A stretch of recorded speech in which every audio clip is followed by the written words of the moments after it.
Vice President Kamala Harris has secured a majority of the DNC delegates and is now on track to win the nomination. Join us now with what's happening behind the scenes. All right, it's a big onus on you, Delaware Senator Chris Coons, co-chair of the Harris presidential campaign. What can you just start with your good friend, President Biden, and let us know about how he's doing? He's supposed to return to the White House later today. Have you spoken to him? I have, and President Biden is doing well.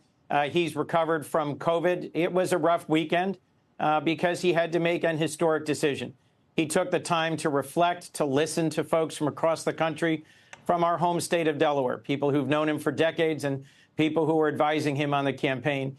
And he made a choice that very few presidents in our history have had the courage to make, to step aside and to allow his trusted vice president, who's been with him every step of the way in an historic term, to go ahead. And now, because she's consolidated support among the Democratic Party and from the delegates to our upcoming convention in Chicago, she's our presumptive nominee. I think she'll go on and win the presidency this November.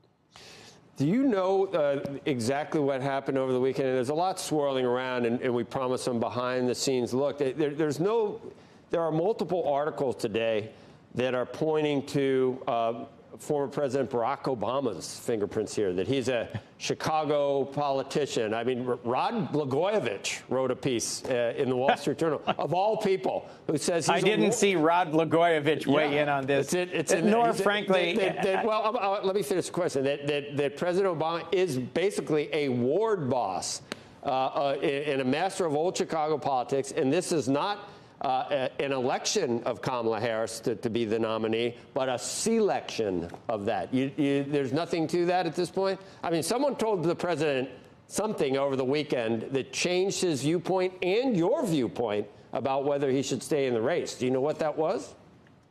Look, I think President Biden has been an incredibly successful president, and Vice President Harris was at his side every step of the way. And I think Joe Biden, over the last few weeks, looked hard at balancing two things. He's got a lot of fight and a lot of grit.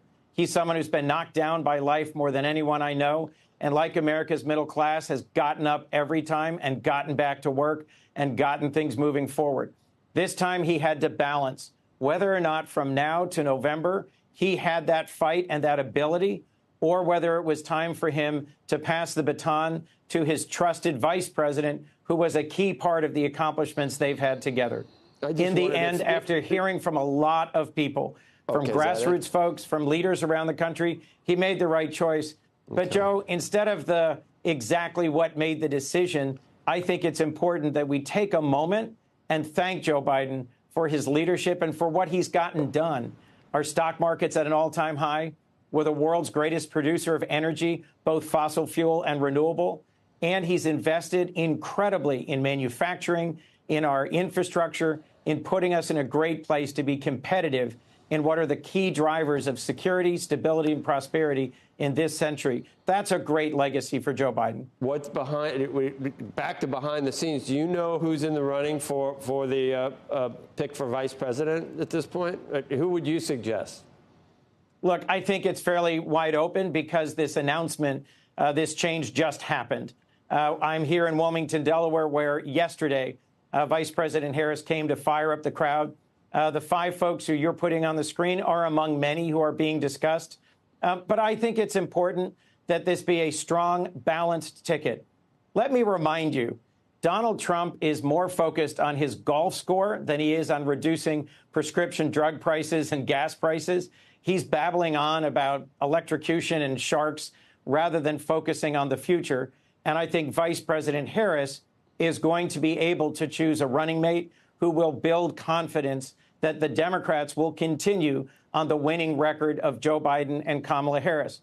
Donald Trump had to go get a new vice presidential candidate because his former vice president, Mike Pence, along with his chief of staff, his secretary of defense, his national security advisor, have all refused to endorse him.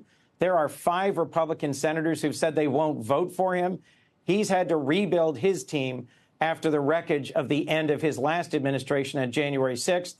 Kamala Harris will have a broad range of promising younger Democrats to choose among when she considers who ought to be the right person to be her running mate as we go into our convention next month.